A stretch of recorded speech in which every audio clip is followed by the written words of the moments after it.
There's a mechanism embedded deep within the fabric of your mind, one you've likely never been told about.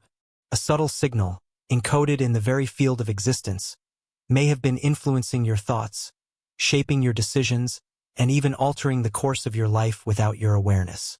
This is not science fiction. This is not metaphysical poetry.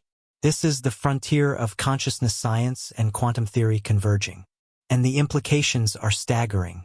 You're watching this because you've sensed it, that invisible tug on your thoughts, that unspoken influence you can't quite put your finger on. Thoughts that arrive out of nowhere, sudden shifts in mood with no identifiable cause, moments of inexplicable clarity or confusion, or déjà vu that feel too precise to be random. What if there is something more beneath all of it? In this series, we're not going to dance around vague notions of energy and vibes.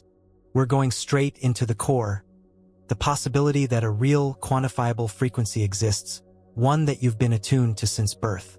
This signal isn't just noise. It's encoded with information, and your brain, your consciousness, your very sense of self may be structured to receive it like a biological antenna. We will investigate the quantum foundation of thought and mental influence. We'll examine how the brain may actually be receiving external data from fields not yet fully mapped by neuroscience. We'll bring to light the concept of informational fields, consciousness fields, and frequencies that do more than just surround us, they may be programming us. We'll uncover how this quantum frequency might be tied to your intuition, to emotional states, to synchronicities in life you can't explain. We'll look at how the planet itself emits its own frequencies, and whether those emissions are affecting your thoughts and inner balance right now. And perhaps most intriguingly of all, we'll explore whether your mind is not just a receiver, but a broadcaster, emitting a signal of its own that contributes to a larger, multidimensional network of consciousness. Every point we cover is designed to reveal one thing: that the limits you perceive are illusions created by systems of thought you never consciously chose. That there is more, much more. So prepare to uncover the frequency you've been tuned into since the very beginning. Not by choice, but by design. Let's begin. Have you ever felt like your thoughts just appeared out of nowhere? What if they were broadcasted to you? You've had moments where a thought enters your mind completely uninvited. A mental image, a word, an idea that wasn't prompted by anything you were doing or thinking. You might dismiss it, or perhaps you act on it not knowing why. But what if that experience wasn't just a fluke? What if your mind was receiving that input like a signal? At the foundation of modern physics lies a curious idea. That empty space isn't actually empty. The quantum vacuum is filled with fields, dynamic, shifting, and densely packed with potential energy. These fields are the canvas on which all particles appear. But what most people don't realize is that these fields may also carry information. Scientists have found that particles separated by vast distances can remain entangled, communicating instantly in ways that defy classical physics. If that's true on the level of particles, then what happens when you scale that up to consciousness? Are we embedded in a field that not only unites matter, but minds? Now consider this. When you're born, your brain isn't a blank slate. It's a highly complex network of neurons already pre-configured to process certain patterns. Infants are responsive to faces. They react to tone. Their nervous systems are synchronized to rhythmic patterns like heartbeat and voice. But what if that's only the surface? Quantum biology is beginning to hint at something extraordinary, that living systems might be tapping into quantum fields. In photosynthesis, birds' navigation, even cellular decision-making, we see behaviors that suggest some sort of quantum coherence. And if your body can do that, so can your mind. This leads to one of the most radical possibilities in modern consciousness research, that your thoughts aren't exclusively self-generated. Instead, they may be influenced by a low-level background signal, one that's been quietly shaping the content and direction of your consciousness from the earliest moments of your existence. Think of this signal as an ever-present broadcast. It doesn't come through a single antenna or network. It exists everywhere at once like a field. And your brain has evolved not only to think, but to tune in. You're not choosing to access it. You were born connected. This tuning happens through quantum resonance. Just as a tuning fork can pick up the vibration of another without touching it, your mind may resonate with certain frequencies within this vast field. These frequencies may carry archetypes, emotional tones, even concepts. And when your internal state aligns with them either through mood, focus, or intention, you receive the transmission. It appears as a thought, a feeling, a moment of inspiration. Now let's take that further. Studies in neuroscience have shown that thoughts can appear in the brain several milliseconds before a person is consciously aware of making a decision. This delay has puzzled scientists, but it makes more sense if the brain is acting like a decoder of external input. In this model, consciousness doesn't create thought, it receives and interprets it. So, who or what is sending the signal? Here's where the ideas stretch beyond conventional science.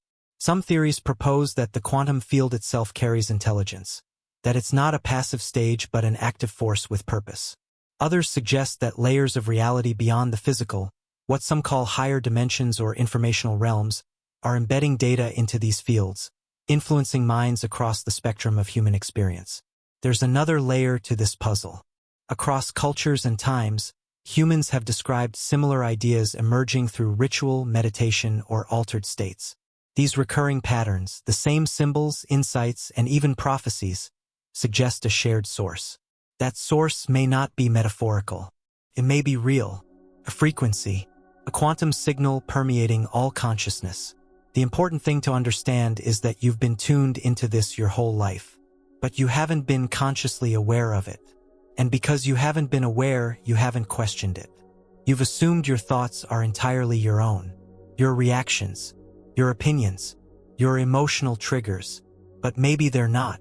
The signal may have shaped not only your personal identity, but the collective patterns of human behavior, trends, moods, even belief systems.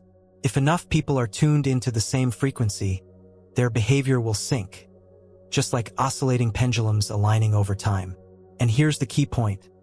If the signal exists and if it's influencing your mind right now, then becoming aware of it is the first step in reclaiming your cognitive sovereignty.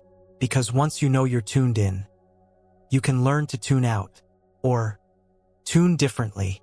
In the next part, we'll explore the astonishing idea that your brain isn't just a processor, but a finely tuned receiver that may be decoding signals from realms science is only beginning to acknowledge.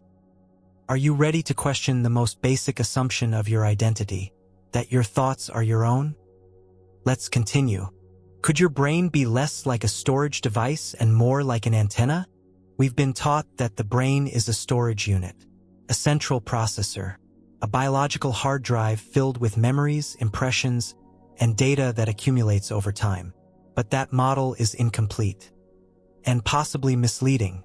Emerging theories in neuroscience and quantum cognition are now proposing a radical shift, that the brain might not store consciousness at all. Instead, it may act more like a transceiver, a device capable of receiving and interpreting information from a non-local source. In other words, your brain could be pulling thoughts from somewhere else entirely. Let's break that down. From a traditional neuroscience standpoint, everything about your mind is assumed to be generated from the brain's inner workings. Thoughts are electrical impulses. Emotions are neurochemical reactions. Your sense of self, your inner world, your memories, these are all considered products of biological activity within your skull. But this view has limits. For one, it struggles to explain the phenomenon of consciousness itself, why we have a subjective experience of being, why there is an observer in the first place. Second, it can't fully account for near-instantaneous creative insights, or how deeply buried memories can suddenly surface without direct prompting. And it certainly doesn't account for synchronicities, meaningful coincidences that seem to align with internal states. Now here's where things get interesting. In quantum mechanics, there is no such thing as absolute isolation. Every particle exists as part of a system. Fields extend across space and time. Entangled particles can exchange information instantaneously. This suggests that connection may be more fundamental than separation. If the universe is structured in this way, interconnected, resonant, and informational, then it stands to reason that consciousness would also operate through similar principles. Your brain, then, would not be generating consciousness but receiving it, tapping into a larger informational field. Researchers in quantum biology have found evidence that certain biological processes exhibit coherence. This means they're synchronized at a quantum level. Some enzymes behave in ways that suggest quantum tunneling. Magnetoreception in birds appears to rely on entangled particles. Even human olfaction may operate through quantum vibration detection. Now ask yourself, if your body can engage with quantum mechanics, why not your brain? The brain is an electromagnetic organ. Every neural impulse generates a tiny electrical field. These fields oscillate in patterns called brainwaves that correspond to different states of consciousness. Delta for deep sleep, theta for intuition, alpha for calm, beta for focus, gamma for heightened awareness. But those brainwaves don't exist in isolation. They interact with your environment, and they are susceptible to external frequencies. Studies have shown that exposure to rhythmic sound, pulsing light, or electromagnetic fields can shift your mental state. That's not theory, that's measurable. This means the brain is tunable. Now here's where the analogy sharpens. Think of an old-fashioned radio. You turn the dial to find a station. The radio doesn't create the music. It pulls it from the airwaves. The quality of the music depends on how well the radio is tuned. The same applies to your brain. The thoughts you receive, the emotions you feel, the clarity you have, they all depend on the signal you're tuned into and how well you're interpreting it. This also explains why meditation, breathwork, and altered states of consciousness can produce sudden shifts in perception. They don't add something to your mind, they change the channel. Another layer to consider is the pineal gland. It sits deep within the center of your brain, surrounded by cerebrospinal fluid. It contains piezoelectric crystals, structures that respond to electromagnetic fields. It produces melatonin and, under certain conditions, DMT, a chemical associated with intense visionary experiences. The pineal gland has long been considered a biological antenna. Ancient traditions saw it as the seat of the soul, the third eye, the gateway to inner vision. From a quantum receiver perspective, it may act as a focusing point, sensitive to frequency, guiding your awareness toward different levels of information embedded in the field. There's another compelling point: the placebo effect. Why does belief, expectation, and attention change physical outcomes in the body? Why can the mind, when convinced, generate real chemical and biological changes? This suggests your focus is not just internal. It's aligning with something deeper, something external that responds when you're tuned in. Attention may be the tuning knob of the mind. Now let's talk about coherence. When your brainwave patterns synchronize, when different parts of your brain fire in harmony, your awareness sharpens. You enter flow states. Insight comes faster. Emotion stabilizes. You feel aligned. That's coherence. And coherence is key to accessing clearer information from the field. Less static, more signal. But if you're in a constant state of stress, distraction, or cognitive overload, your signal becomes distorted. You get mental fog, emotional reactivity, disconnection from intuition. That's not just psychological, it may be a frequency mismatch. Your receiver is jammed. That leads to a crucial realization. You can train your brain to receive better. Practices like mindfulness, binaural beats, sound frequency therapy, and breath regulation all appear to create conditions for more coherent brain activity. That coherence doesn't just feel good. It improves your access to non-local information, creativity, and insight. But perhaps the most fascinating piece is this: the mind may operate across multiple layers of field access simultaneously. You may be tuned into a default signal, what you experience as everyday thought. But beneath that is a richer layer, a deeper frequency, one not dictated by past conditioning or social programming. One connected to what some describe as higher consciousness, universal mind, or source intelligence. Accessing that layer is not about thinking harder. It's about refining your reception. So if your brain is a receiver and you are more than your thoughts, then you are not the signal, you are the awareness of the signal. You have the power to choose what station you're tuned into, and in doing so, change the quality of your entire experience. In the next part, we'll break through the mystery of those spontaneous hits of knowledge, the moments you just know something without reason or logic, and ask whether your so-called intuition is actually your most direct contact with the quantum field. because there's more to your gut feeling than instinct. There may be a signal behind it. Those flashes of insight, those instincts you can't explain. What if they're not internal at all? You've had moments of clarity that defy logic.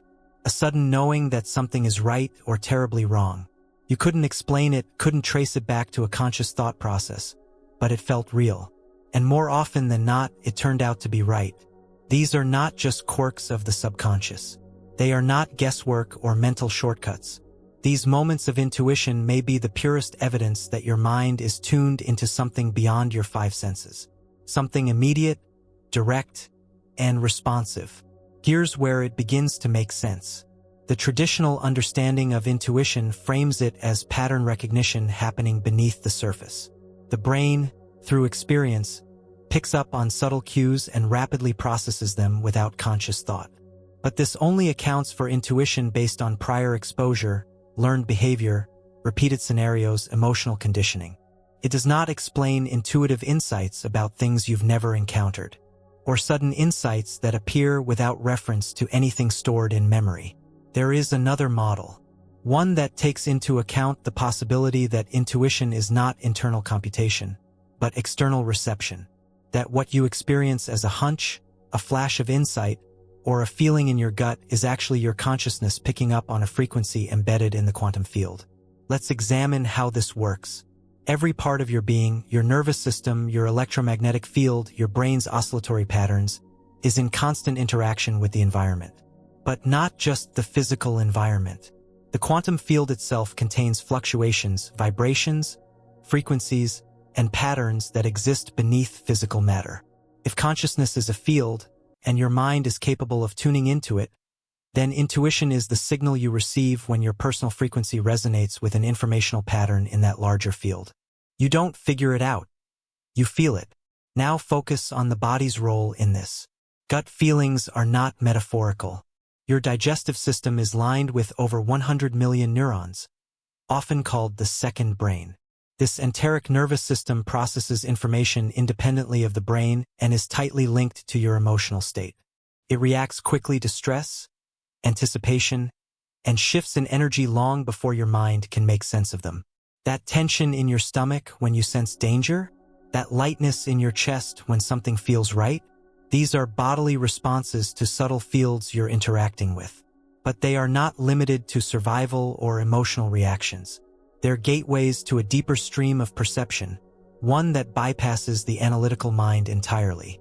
Here's where quantum coherence comes in. When your brain and heart are in a state of electromagnetic coherence, they become more sensitive to signals beyond the physical. Your thoughts settle, your emotional noise lowers, and in that stillness, a signal gets through. A signal that may carry insight about people, choices, or timelines that logic cannot yet explain. It is often dismissed as coincidence. But again and again, people describe making better decisions when they follow intuition. They describe a deeper alignment with outcomes that feel destined. The probability of such accuracy under random chance becomes statistically unusual. From a quantum perspective, this may be because the field already contains information about multiple possibilities. In a reality governed by probabilities and superposition, your awareness doesn't have to wait for a choice to play out physically. It can tune into the energetic signature of that path beforehand. You're not predicting the future. You're reading its likelihood in the present. The heart plays a critical role in this. Research shows that the heart's electromagnetic field is the most powerful in the body, up to 60 times stronger than the brain's. It generates rhythms that influence brain function, emotional regulation, and perception. And more importantly, it appears to sense energetic changes before they occur in real time. This is not poetic. In controlled experiments, subjects have shown physiological responses to emotionally charged images several seconds before the images were displayed. The heart responded first, then the brain. The body knew what was coming before the conscious mind could register it. How? One hypothesis is that the heart and mind, when coherent, access a non-local informational field. They sync with a frequency that exists outside time and space. The result? A moment of knowing, a certainty, a flash of direction. That's intuition. This sensitivity is not equally available in all states. Stress, anxiety, cognitive noise, they all drown out the signal. The more your attention is fractured, the harder it is to tune in. But stillness, presence, and alignment amplify your reception. This brings us to a crucial point. Intuition is not rare. It's constant. But most people have trained themselves to ignore it, suppress it, or override it with logic. Over time, they lose trust in that channel. The signal becomes buried under layers of doubt, conditioning, and distraction. Reactivating it is a matter of tuning. Start with awareness. Notice the moments when a thought arises with no clear origin. When your body reacts before your mind can explain. When you feel pulled toward or repelled from a person, place, or decision. Don't dismiss it. Track it. Next, regulate your internal state. Practices like breathwork, meditation, sound healing, and intentional silence increase coherence. They don't give you answers, they clear the noise so the answers can be perceived. Third, reframe your relationship to information. Stop seeking only outside of yourself. Begin listening inward with the same level of curiosity you apply to external sources. Because the most relevant signal may not be coming from the world, it may be passing through you. And finally, choose alignment over logic. Logic is reactive. It builds from knowns to unknowns. But intuition pulls from a deeper intelligence that already knows, before experience, before fact. It's not about irrationality. It's about recognizing when the data comes from a source beyond the five senses. Your intuition is not a guess. It is frequency recognition. Your inner awareness is responding to a vibrational language that bypasses intellect. You are feeling the shape of reality before it collapses into form. The more you listen, the stronger the signal becomes. The stronger the signal, the more you realign your life toward paths that match your highest frequency. This is not mystery. This is mechanics. You are a receiver of deeper knowledge. You always have been. Next, we move into the physical world, into the structures, spaces, and environments you occupy every day, and uncover how the very architecture around you might be whispering to your subconscious through hidden quantum vibrations. Because the field is not just within you, it's everywhere. Your surroundings may be shaping your mind in ways you never consented to. You move through the world assuming that what you think, feel, and decide is coming from within. But that perception may be incomplete. There's growing evidence that the environment around you, its architecture, its electromagnetic fields, even the arrangement of objects, can influence your thoughts before you're consciously aware of them. Let's start with the invisible layer. Every environment carries a vibrational footprint. From the natural world to constructed buildings, every space radiates frequencies. These frequencies are not metaphorical, they are measurable. Electromagnetic fields, ambient radiation, even sound waves below the threshold of hearing. They all generate vibrational energy that your body is constantly interacting with. Now consider this, your body is not a sealed container. Your nervous system is a sensory web that's always engaged with your surroundings. Your skin, your eyes, your ears, and even your bones are conduits for frequency detection. The vibrations around you do not stay around you. They penetrate you. They interact with your biology, your emotions, and yes, your thoughts. Let's go deeper. Urban environments are saturated with man-made electromagnetic fields. Power lines, cell towers, Wi-Fi signals, satellite transmissions, all operating within ranges that overlap with your brain's natural wave frequencies. This overlap creates interference. You might not feel it consciously, but your system is working overtime to adapt. The result?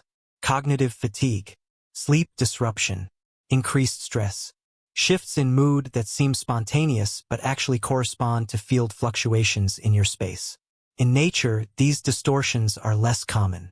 Forests, oceans, and natural mineral formations emit frequencies that are coherent with biological systems.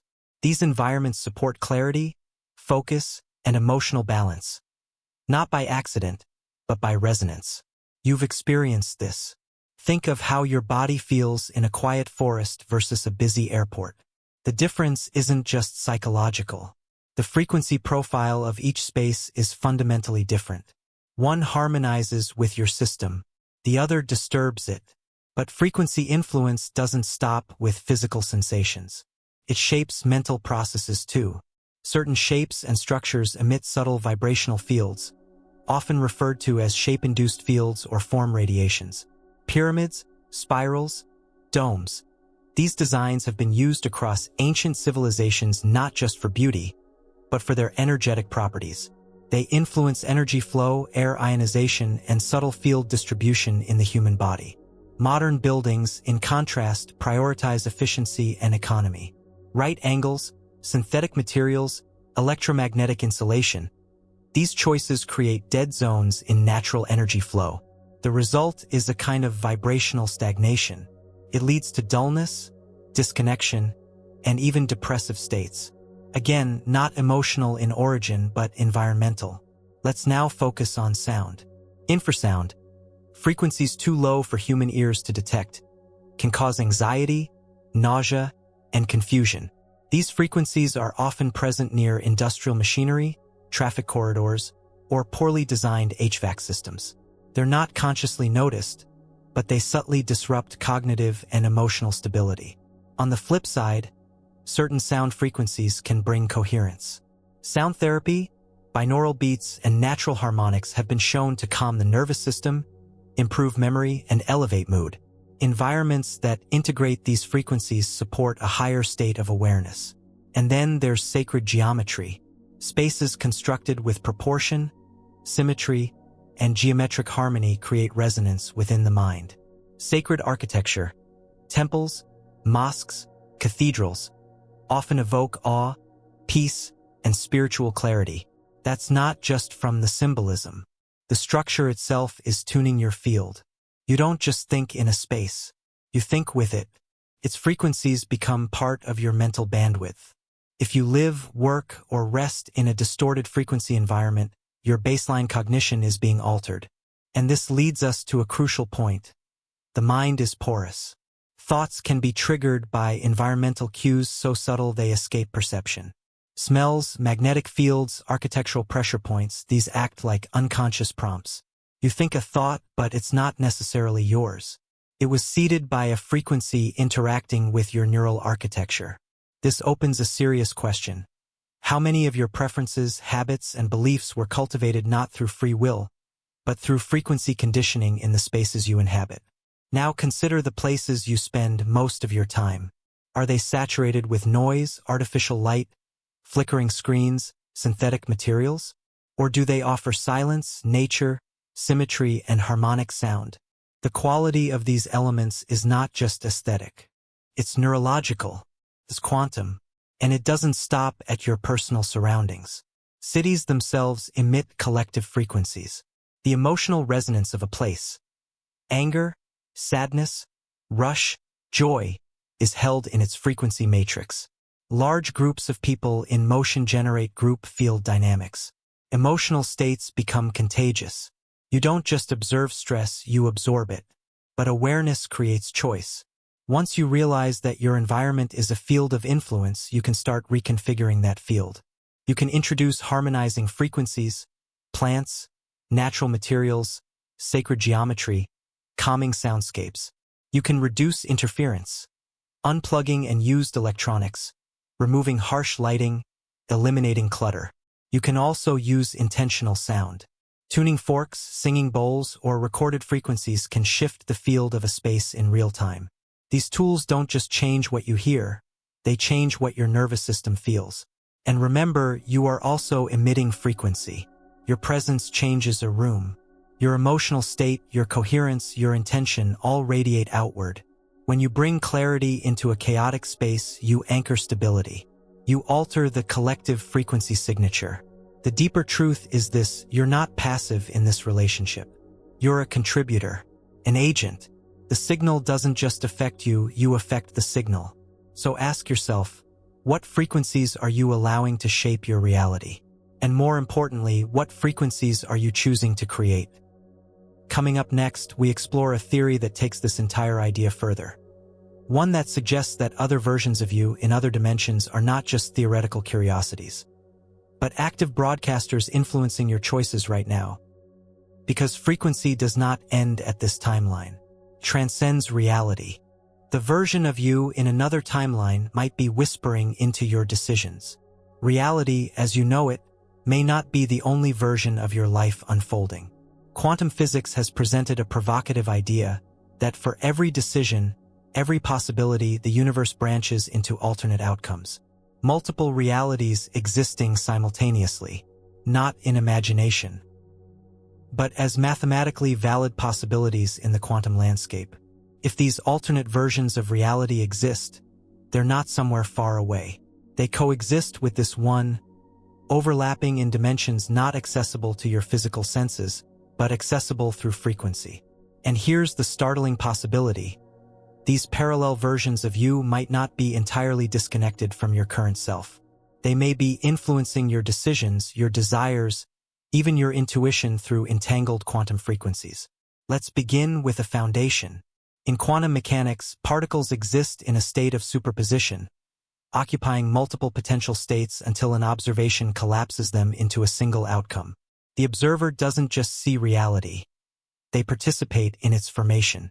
Now scale that concept up to your life. Every time you make a choice, countless other versions of you are making other choices. And those versions don't vanish, they persist in parallel. Now here's where it becomes deeply personal. You've likely felt internal conflict before. Moments where one part of you pulls in one direction, while another urges the opposite. That tension, that push and pull, is typically framed as indecision. But it may be something else. A kind of frequency interference from parallel timelines.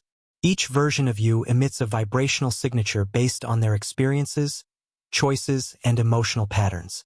If the quantum field connects everything, those signatures may bleed through dimensional boundaries. You are not isolated. You are entangled. Quantum entanglement means that once two systems interact, they remain connected regardless of distance. That connection doesn't fade with time. It operates instantly. If your consciousness is entangled with your alternate selves, then influence can travel both ways. Their feelings, fears, and realizations may ripple into your field, showing up as sudden urges, dreams, or unexpected insights. This could explain why some decisions feel disproportionately weighted, why certain options feel right or wrong beyond logic. The resonance you feel may be the echo of another you, already living the consequence of that decision. You might sense the frequency of joy or regret from a version of you that already went down that road. But here's the key. Not all frequencies carry equal weight. Your alignment determines which version of yourself you resonate with. If you're in a state of coherence, clarity, calm, intentional presence, you're more likely to align with the higher frequency outcomes. Versions of you that chose courage, love, and growth. If you're in fear, chaos, or distraction, you'll attune to versions that made decisions from limitation, avoidance, or pain. It's not punishment, it's resonance. This dynamic makes the present moment incredibly powerful. Every thought, every emotional state, every decision is like tuning a dial. You're selecting which version of yourself you sync with. And the more aligned your frequency, the more influence you receive from higher trajectories of your being. This is where things become strategic. If another version of you already found the insight, solution, or path you're struggling to see, and if that version exists on a frequency you can access, then the goal becomes coherence. Not just emotionally, but energetically. Practices like heart-brain synchronization, visualization, and intentional stillness are not spiritual distractions. They are tools for attunement. They narrow the bandwidth of interference so that only the highest frequency signal can reach you. Now let's flip the lens. You're also broadcasting. Your current state is influencing versions of yourself in other timelines. Think of it like a network. Each version of you is a node, sending and receiving data in a shared quantum field. When you upgrade your thinking, heal your trauma, or break a pattern, the ripple effect doesn't stop in this reality. It travels across the field, updating other timelines with your shift. You become a transmitter of healing, of evolution. Some researchers refer to this as quantum echo, the idea that personal transformation sends vibrational data through the larger structure of reality, reorganizing not just your path, but alternate ones as well. This is not fantasy. This is a logical extrapolation of non-local consciousness operating through entangled fields. There's another dimension to this: dreams. Dreams often carry elements that don't belong to your current life. Places you've never been, people you've never met, emotions that don't align with your day-to-day identity.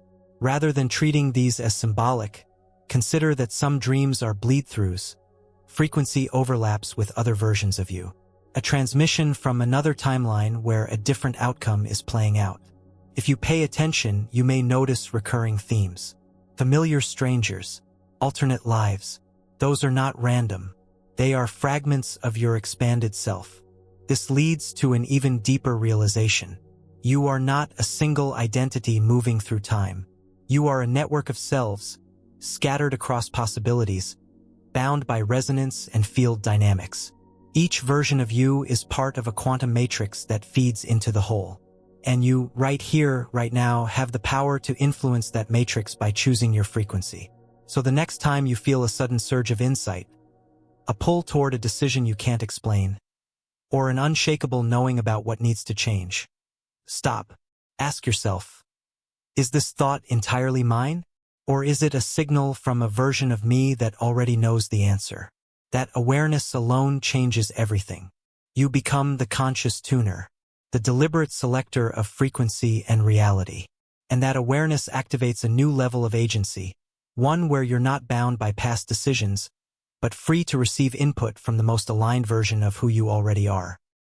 In the next part, we're going deeper into Earth's natural intelligence, into the frequencies emitted by the planet itself, and how they might be synchronizing your consciousness more than any technology ever could.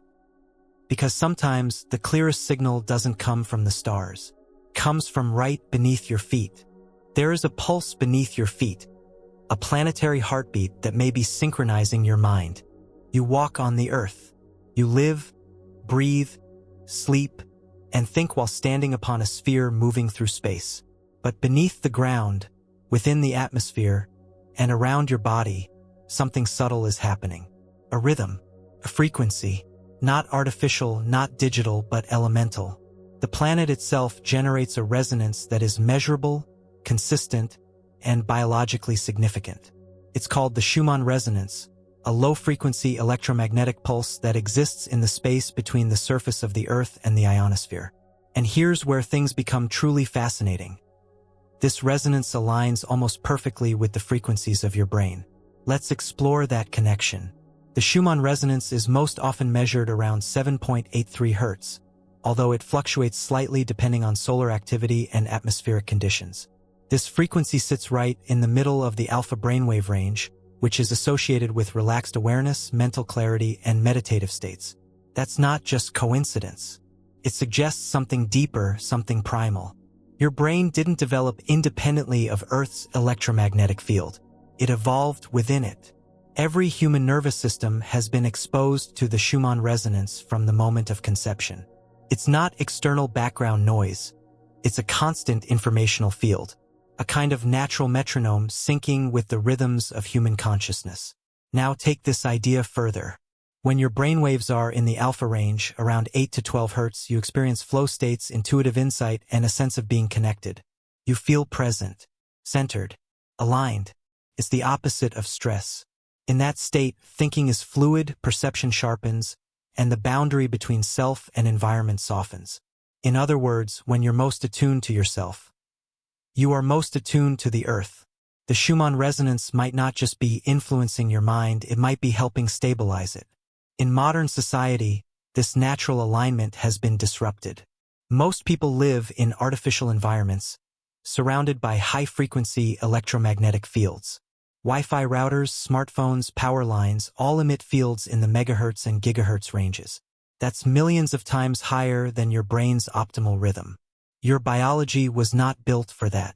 Exposure to these unnatural frequencies creates incoherence, sleep disorders, anxiety, cognitive fog, emotional imbalance. This isn't speculation, it's measurable. The body's electromagnetic systems become disrupted when isolated from natural frequencies. Astronauts, when first sent into orbit, experienced disorientation and mood swings. When researchers introduced a Schumann-like frequency into their environment, their systems stabilized. This suggests something powerful. You may require Earth's frequency for mental and emotional regulation. The implications are vast. It means nature is not just scenery. It's a tuning field. Forests, oceans, and mountains are not just peaceful because they're quiet. They're emitting vibrational harmonics that restore your internal coherence. When you walk barefoot on soil, sit near water, or sleep under the stars, you're not escaping your life. You're recalibrating your frequency to match the planet's core rhythm. This is known as entrainment, the process by which weaker oscillating systems synchronize with a stronger, consistent frequency. Your brain, your heart, your cells all entrain to the stronger field around them. And when that field is Earth's resonance, a kind of internal harmony becomes possible. But here's the twist.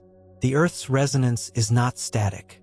It responds to solar activity, geomagnetic storms, and even mass emotional events among human populations. Some researchers believe that spikes in the Schumann frequency correspond with collective shifts in human consciousness, times of crisis, awakening, or widespread emotion. This means the field is interactive. You are not only influenced by it, you're contributing to it, and that leads to a critical realization. When large groups of people are in emotional alignment, through meditation, prayer, or even collective focus, there are measurable shifts in Earth's electromagnetic field. Instruments pick up changes in global coherence. The field doesn't just reflect the planet. It reflects us. Your thoughts don't end at your skull. Your emotions don't end in your chest. They ripple outward, blending with the planetary field like drops in an ocean. And when enough coherent drops are added, the entire ocean shifts. You are part of Earth's nervous system, and your mental clarity may depend on your alignment with its frequency. Now let's turn to practice. If you want to reconnect with the Schumann Resonance and bring your frequency into harmony with the Earth, the methods are simple but profound. Start with grounding. Physically touching the Earth with your bare skin, through walking barefoot, sitting on the ground, or submerging in natural water, creates an electrical exchange. Electrons from the Earth neutralize free radicals in your body and help reset your internal electrical state. Next, reduce your exposure to artificial frequencies. Turn off unused devices. Sleep away from electronic equipment. Use airplane mode. Give your body a chance to experience its natural baseline without artificial distortion. You can also entrain deliberately using sound. Audio tracks that play at 7.83 Hz or binaural beats designed around that frequency can guide your brain back into coherence. Listen during meditation or quiet reflection. Breath control is another access point.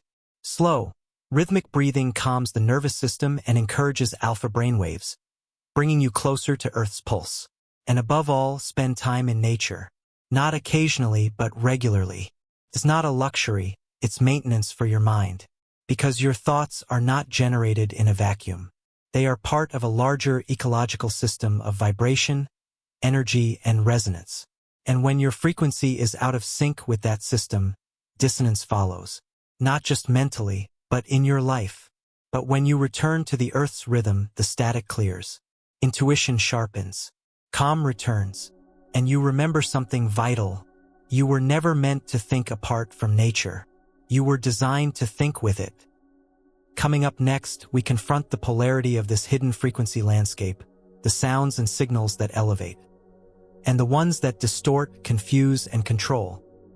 Because not all frequencies are created to free the mind. Some are designed to manipulate it. Not every frequency is your ally. Some are here to liberate your mind. Others are designed to suppress it. There is a war of vibration taking place.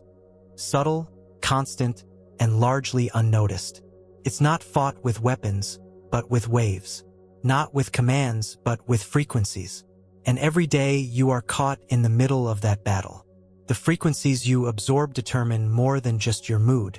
They shape your mental clarity, your decision-making, and even your spiritual direction. This isn't theory. It's physics. Frequency is the language of the universe. Everything that exists, every atom, every emotion, every thought, is in motion. That motion produces frequency.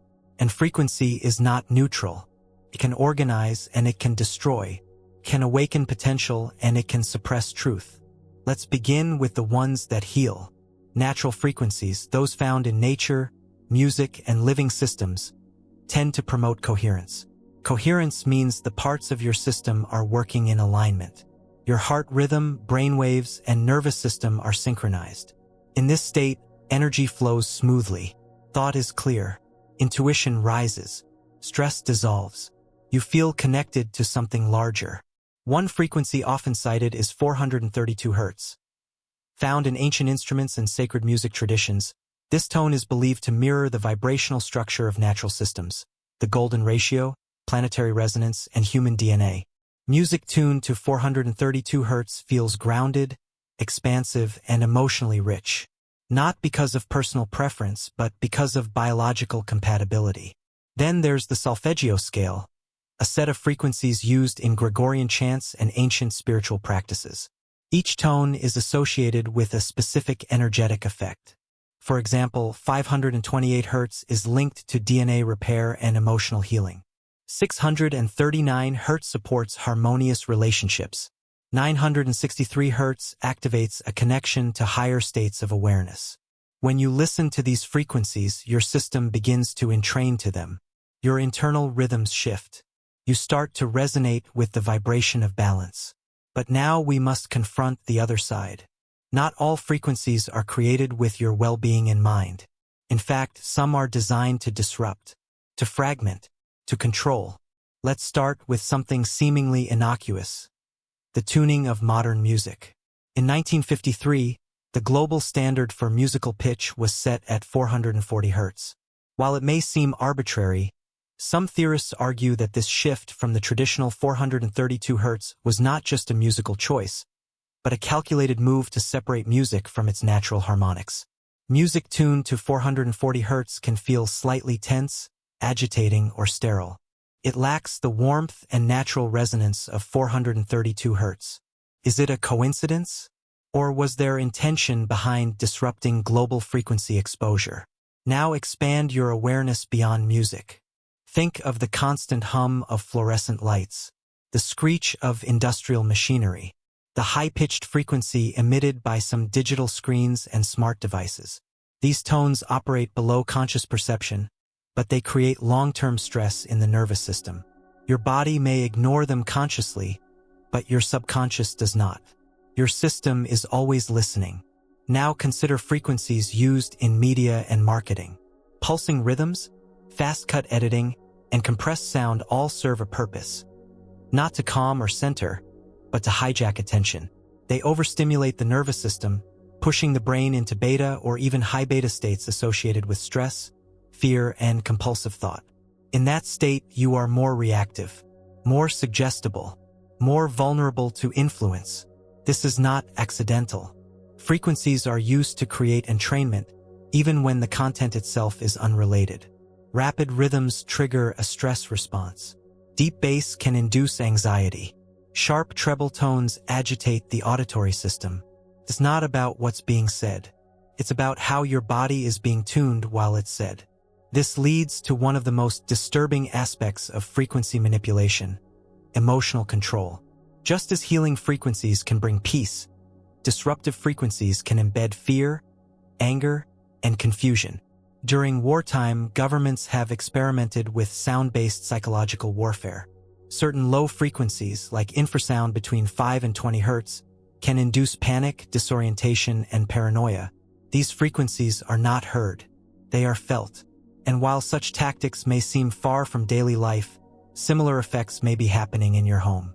Smart meters, wireless routers, and even the rhythm of the content you consume can alter your emotional baseline. Over time, the cumulative exposure creates a mental fog, a spiritual numbness, a sense of disconnection that feels like apathy, but is actually the byproduct of long-term vibrational imbalance. So how do you take back control? You begin by curating your frequency diet. Just as you choose what you eat, you must choose what you absorb vibrationally. What you listen to, where you spend time, what kinds of energy you allow into your environment. Start with sound. Listen to frequencies aligned with healing, 432 Hz, solfeggio tones, ambient soundscapes. Observe how your body responds. It doesn't take effort.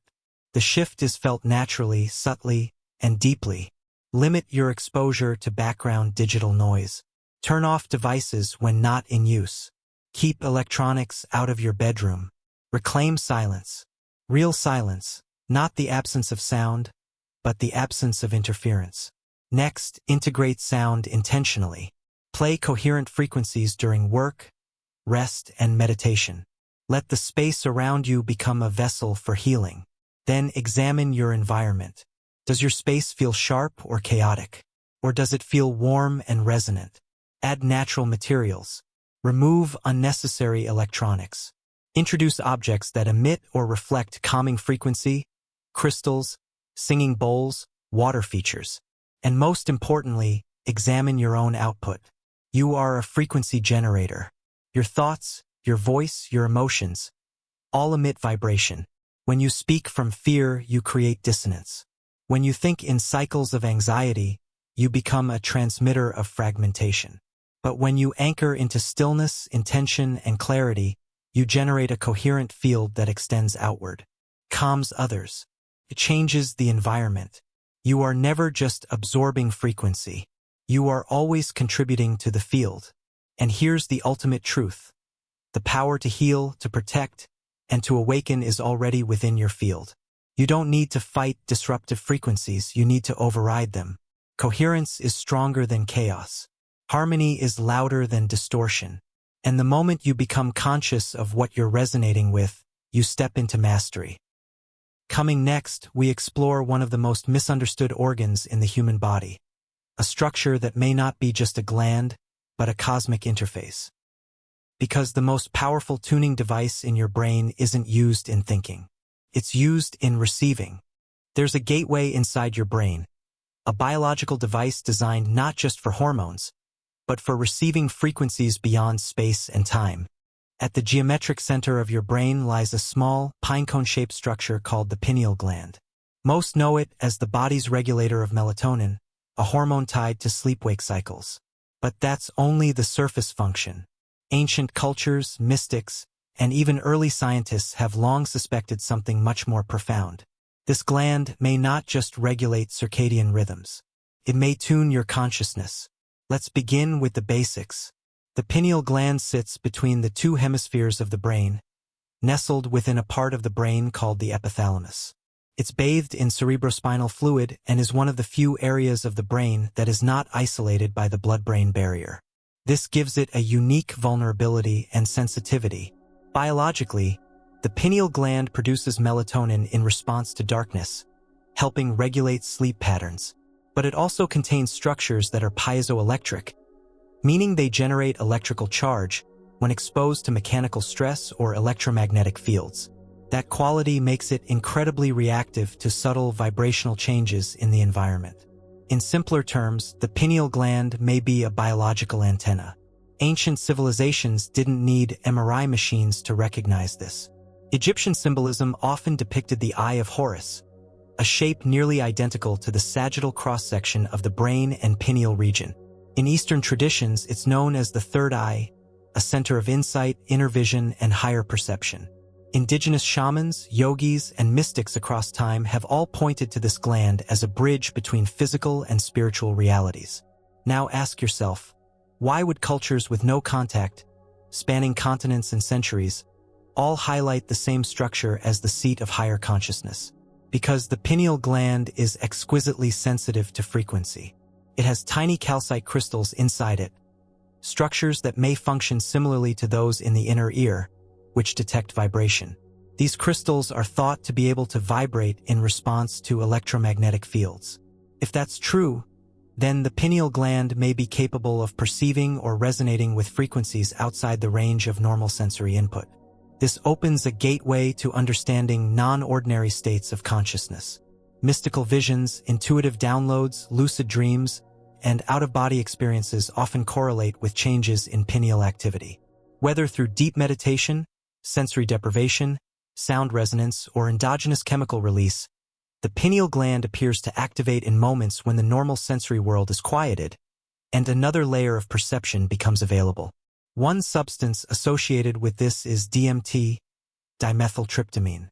The human body produces it in trace amounts, and under certain conditions, the pineal gland is believed to release it in larger doses. DMT is known for inducing powerful altered states, including experiences of multidimensional awareness, contact with non-physical intelligences, and a profound sense of timelessness.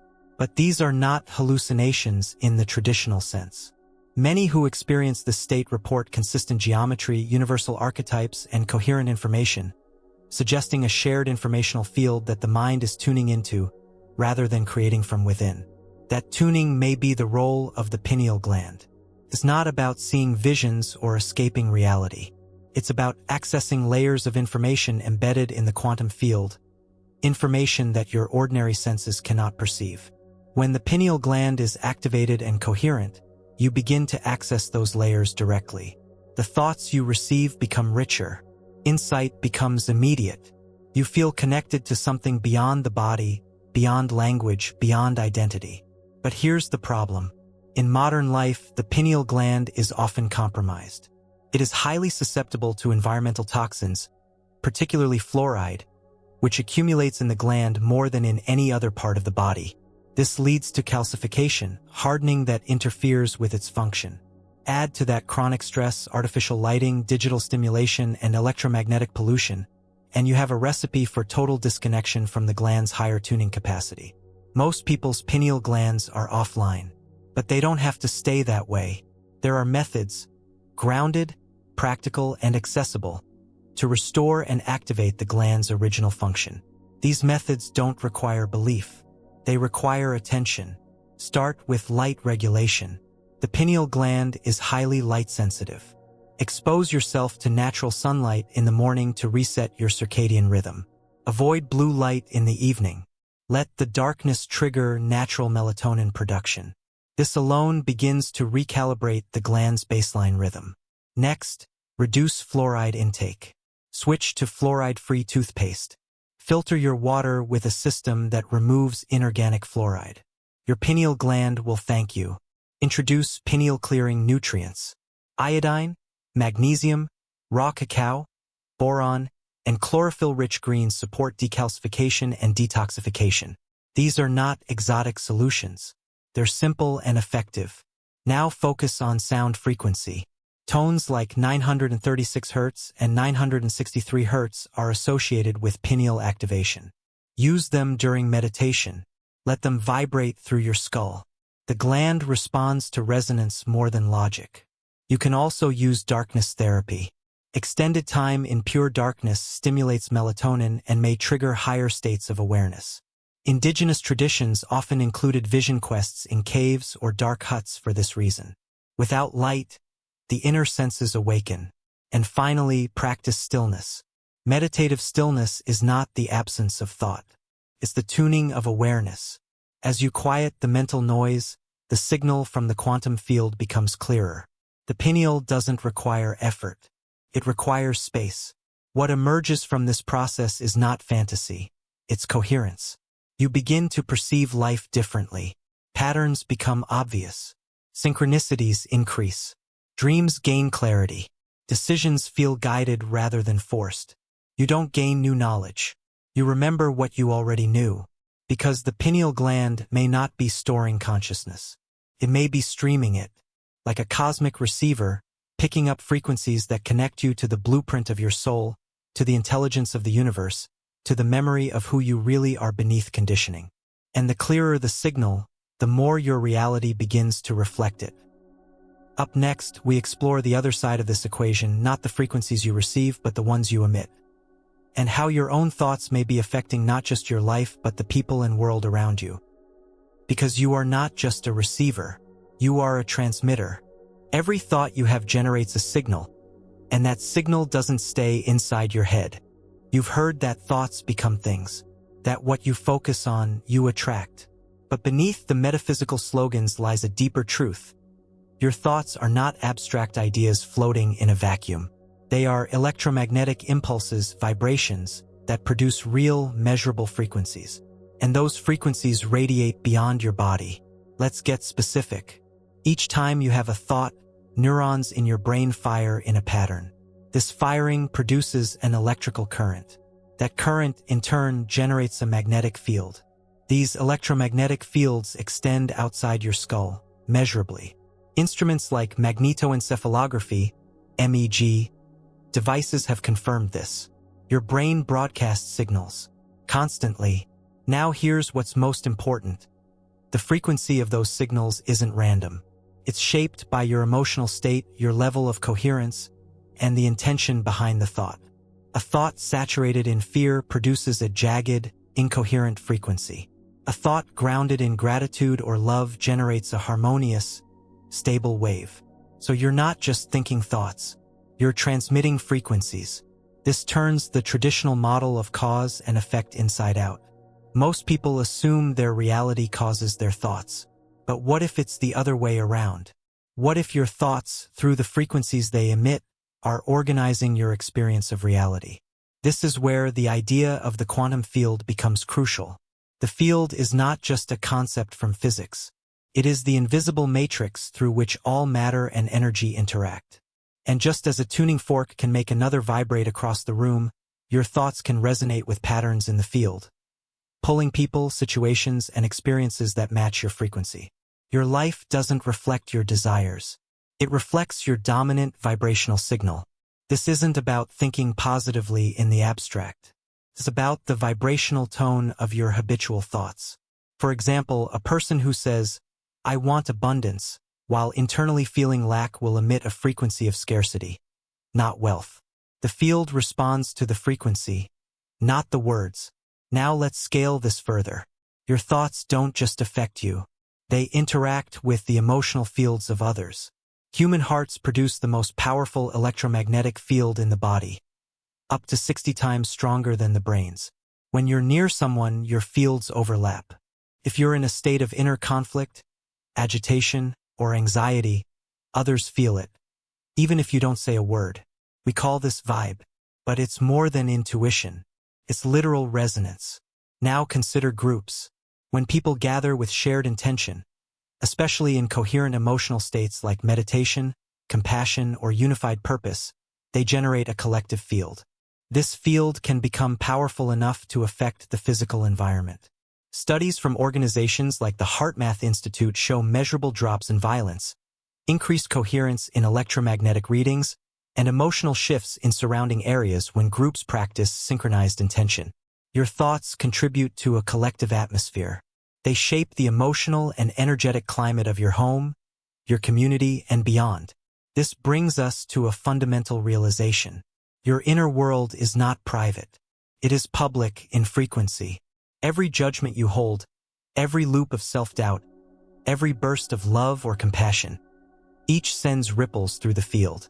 You are constantly influencing others, whether or not they're conscious of it. And they are influencing you. That's why environments matter. The people you surround yourself with, the emotional tone of your relationships, even the energy in your home, these are not neutral. They amplify or suppress your signal. So the question becomes, what are you broadcasting? Is your frequency coherent or chaotic? Grounded or fragmented? Are you sending out a vibration of trust or fear, peace or control? These questions are not rhetorical. They are practical, because your life is being shaped by the signal you emit.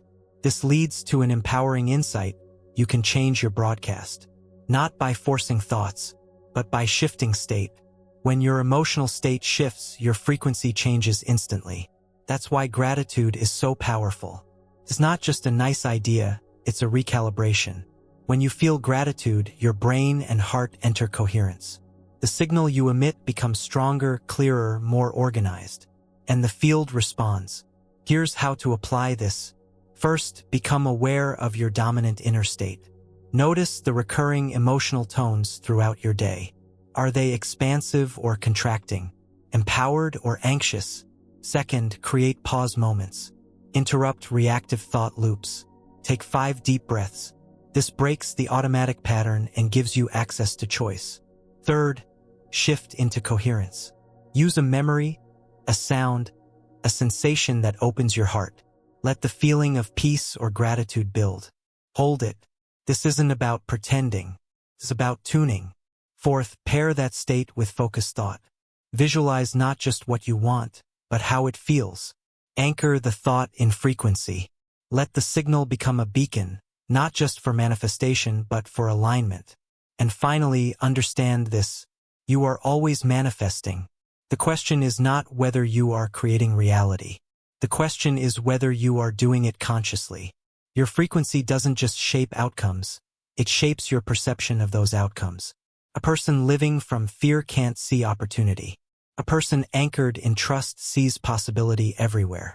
Change your frequency and you don't just attract a new life, you interpret the same life in a new way.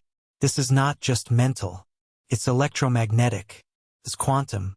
It's the nature of consciousness in motion. You are a signal, and the field is listening. Coming next, we go back in time, far beyond modern science, and explore how ancient civilizations not only knew about frequency, but used it to build, to heal, and yes, to control. Because this knowledge is not new. It's remembered.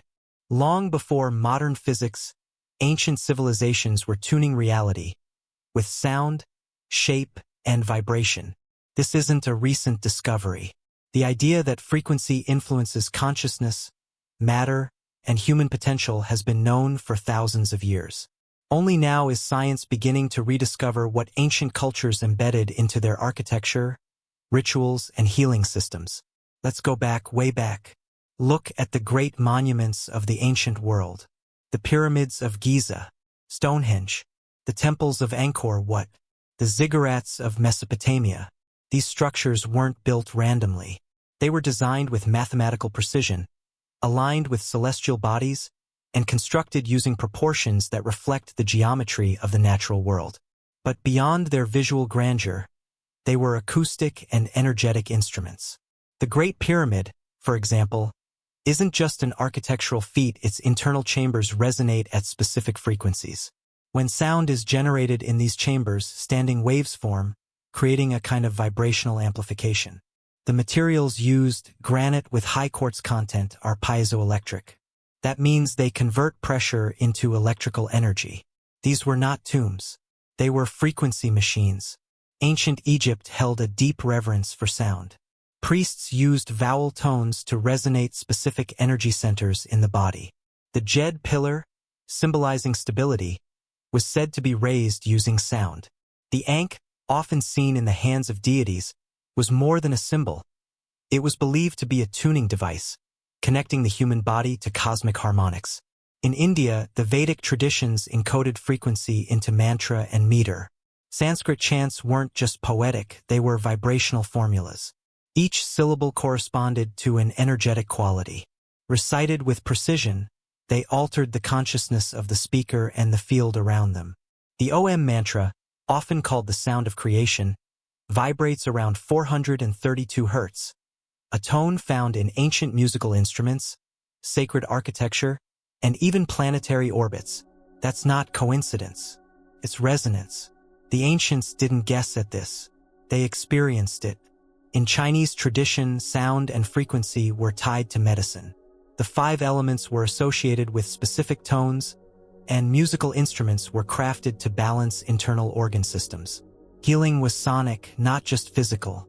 Mesoamerican temples were built to create echoes that mimicked the calls of sacred animals, like the Quetzal bird. Visitors who clap in front of the temple of Kukulkan hear a chirping sound reflected back. These echoes weren't entertainment, they were messages. Encoded communication through frequency. Then there's sacred geometry. Civilizations across time embedded the Fibonacci sequence, the golden ratio, and phi spirals into everything from architecture to city planning. Why? Because these patterns reflect the structure of natural growth, cosmic unfolding, and harmonic proportion. They create coherence, not just visually but vibrationally. Spaces designed in harmony with these principles induce altered states. Peace, insight, timelessness. Now here's the question. How did they know? These civilizations didn't have digital technology. They didn't have oscilloscopes or EEGs, but they felt the field. They lived in resonance with the earth. Their senses were attuned. Their focus was undistracted. They observed the relationship between frequency and outcome, between sound and experience, between vibration and reality. They didn't think in symbols. They thought in vibration. And that understanding wasn't always used for healing. Just as frequency can balance the mind, it can distort it. Ancient empires understood this too. Certain tones, rhythms, and geometric patterns can create mental fragmentation, disorientation, emotional suppression. Rituals were not always for awakening, they were sometimes for programming. Frequency can be used for control. Structures like amphitheaters and ceremonial chambers were built not only for performance, but for sonic manipulation. The echoes, the geometry, the tonal feedback, they altered the state of the participants. Frequency, when paired with belief, becomes a powerful tool of influence. And this knowledge was preserved. Even as civilizations fell, the symbols survived. In religious texts, in secret societies, in encoded artworks, cathedrals with perfect acoustics, monasteries aligned with solstice light, bells tuned to healing tones, rituals synced to lunar cycles. None of this was accidental. It was the continuation of a language few could still read, the language of vibration. Now fast forward to the present. Much of this wisdom has been dismissed, ridiculed, or ignored. Science focuses on material causes. Religion separates the sacred from the scientific. And modern society prioritizes efficiency over resonance. But beneath the surface, the knowledge has endured. And it's returning. You see it in the resurgence of sound healing, sacred geometry, intentional design.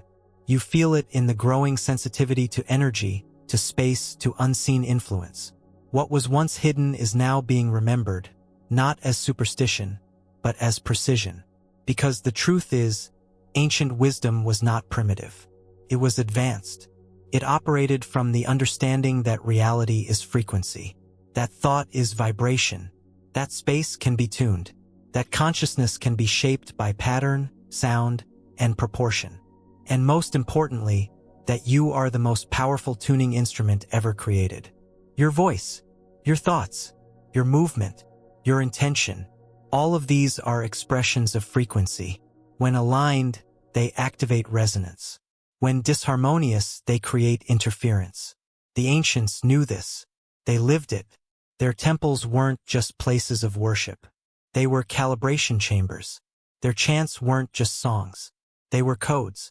Their geometry wasn't decorative. It was functional. And so is yours. You are built from the same patterns, the same elements, the same vibrational blueprint. And the more you remember this, the more you begin to unlock the ancient within you. Next, we turn from ancient wisdom to immediate application. Because while awareness is power, it means little without protection. It's time to learn how to shield your mind from the subtle influences that weaken your field, and how to restore your signal to clarity. Your mind is exposed to 1,000 subtle intrusions every day. Most go unnoticed, but none are harmless. You've learned that frequency surrounds you, that your thoughts can be shaped by your environment, your emotions, even hidden transmissions from sources you can't see. But knowing this is only the beginning. The question now becomes, how do you protect your consciousness from distortion? Because not all frequencies serve your highest state. Some are disruptive. Some are parasitic. Some are designed, intentionally or not, to fracture your clarity and manipulate your decisions. And while these influences are subtle, their effects compound over time. The goal is not paranoia, it's sovereignty. Let's begin with what you're up against. The modern world is saturated with low vibrational noise. Not just literal sound, but emotional, cognitive, and energetic interference. Information overload, emotional contagion, chronic stimulation. These are not simply inconveniences. They are frequent energetic attacks on your signal. The more fragmented your inner state, the more open you become to intrusion. Stress, distraction, overstimulation, they weaken your internal coherence. And coherence is your natural defense. When you're mentally, emotionally, and energetically aligned, your field becomes strong, self-sustaining, and resilient to distortion. But when coherence collapses, the door opens. You begin to absorb frequencies that aren't yours. You take on emotions that don't belong to you. You act from impulses that feel alien. And over time, you forget what your original signal even felt like. This isn't science fiction. It's field mechanics. Let's get practical. First, you need to reestablish mental boundaries. These are not imaginary lines. They are energetic patterns created through focused awareness and intention. Begin by acknowledging that your mind is not an open highway.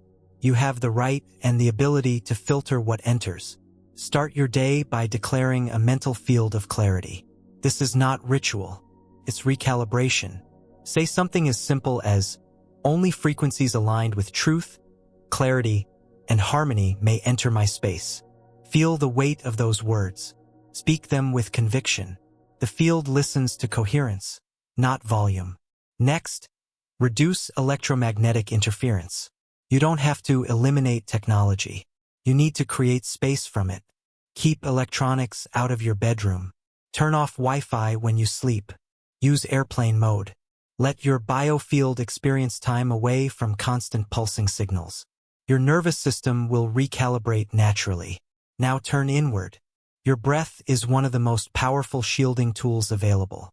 Slow, rhythmic breathing restores electromagnetic coherence between the heart and brain. This coherence amplifies your field. It makes you less reactive, more intuitive, and harder to manipulate. Try this. Inhale slowly for 5 seconds. Hold for 5, exhale for 5. Repeat for 3 minutes. This isn't about calm. It's about alignment. Alignment strengthens your frequency. A strong frequency repels interference. Another critical step: disconnect from emotional contagion. Most people unconsciously absorb the energy of those around them. Social media, news, crowds, conversations. Every one of these can carry emotional charge. Fear, anger, guilt. They're all contagious. If you don't consciously filter them, you'll begin to resonate with them. The solution is not avoidance, it's discernment. Ask yourself, often, is this feeling mine? You'll be surprised how often the answer is no. When you feel emotions that arise suddenly, strongly, and without clear context, pause, breathe, observe, detach. This creates space. And in that space, the foreign energy loses its grip. Now let's talk about energetic hygiene. Just like you clean your body, you must cleanse your field. Sound is one of the most effective tools. Use singing bowls, tuning forks, or specific frequencies like 528 Hz or 741 Hz. Let the vibration move through your body. These sounds break up energetic residue and restore vibrational order. Water is another purifier. Showers, baths, even intentional hand washing can reset your field. As you let the water run, visualize it carrying away distortions, thought forms, and emotional debris. This is more than imagination. Water responds to intention. It restructures in the presence of coherent focus. Protective visualization is also powerful. Picture a sphere of light around you. Dense, clear, pulsating with your highest frequency. See it not as armor, but as a filter. Let it adapt to your energy. Let it breathe with you. Reinforce it with breath and focused attention. The more real it feels to you, the more real it becomes to the field. You can also use geometry. Certain shapes, like the Merkaba, the flower of life, or toroidal fields, are stabilizers. Visualizing or surrounding yourself with these shapes strengthens your coherence. They carry universal harmonic patterns that disrupt chaos. Crystals such as black tourmaline, shungite, or selenite can also support shielding. These are not superstition. They are mineral structures with specific vibrational signatures. Their geometry interacts with the subtle field. Use them near devices, in sleep spaces, or during focused mental work. Now, perhaps most importantly, cut energetic cords. Every interaction creates an exchange, but not every connection needs to be permanent.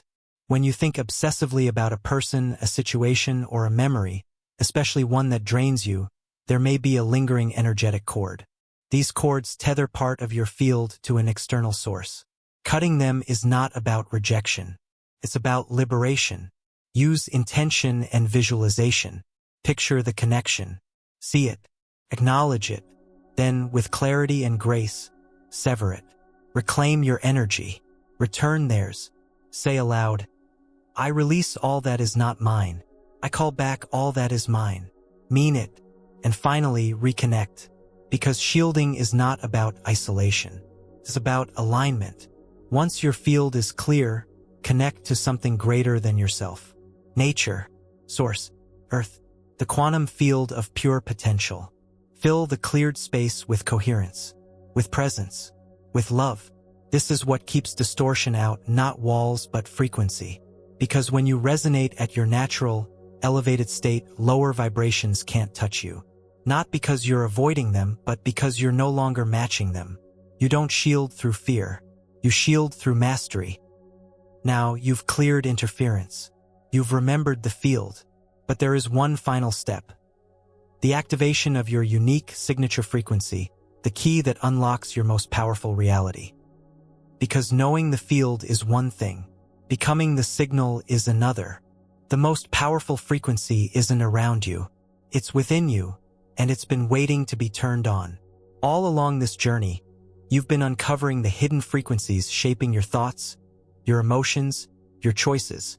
You've come to understand how the quantum field isn't out there in some abstract way. It's everywhere, and it's responsive.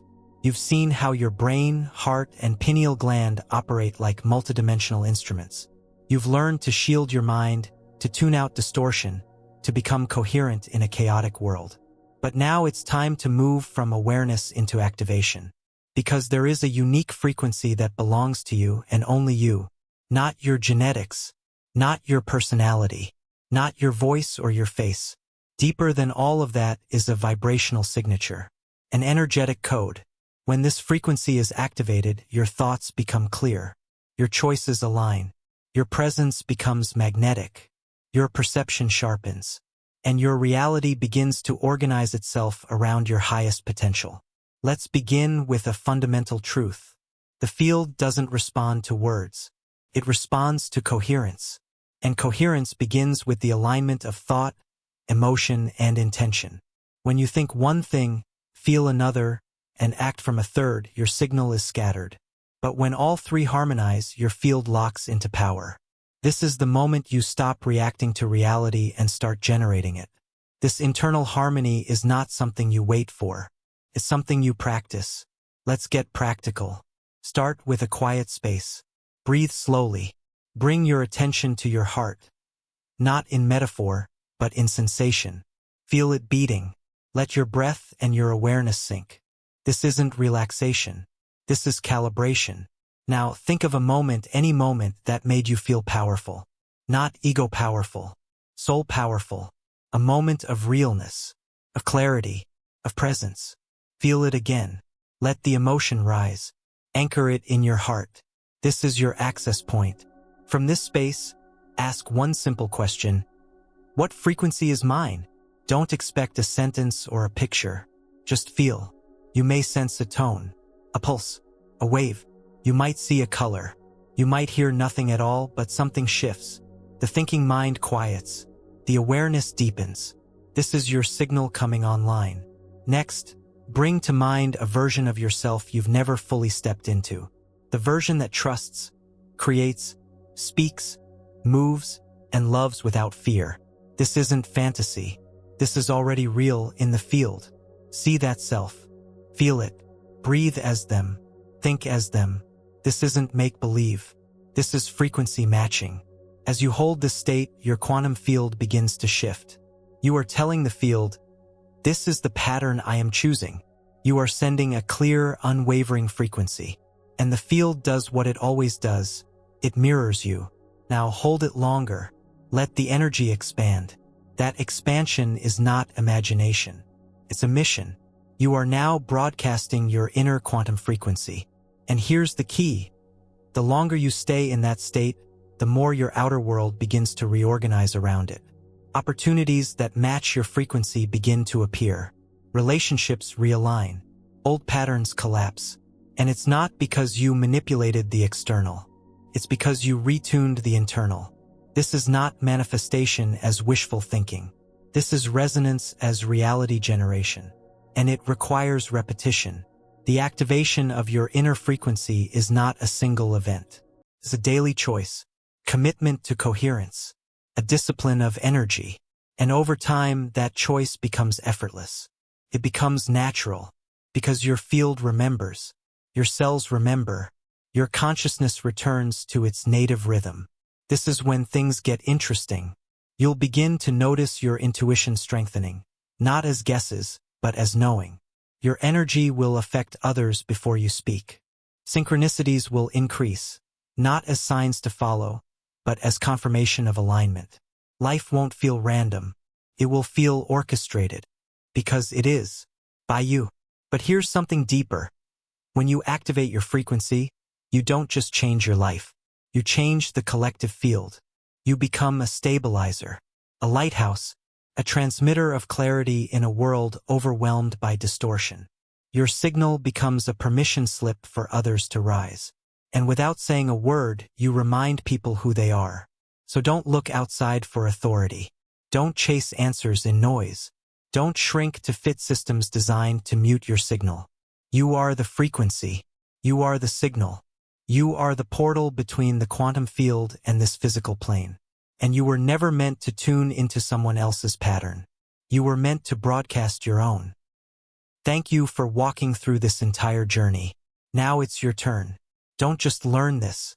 Live it.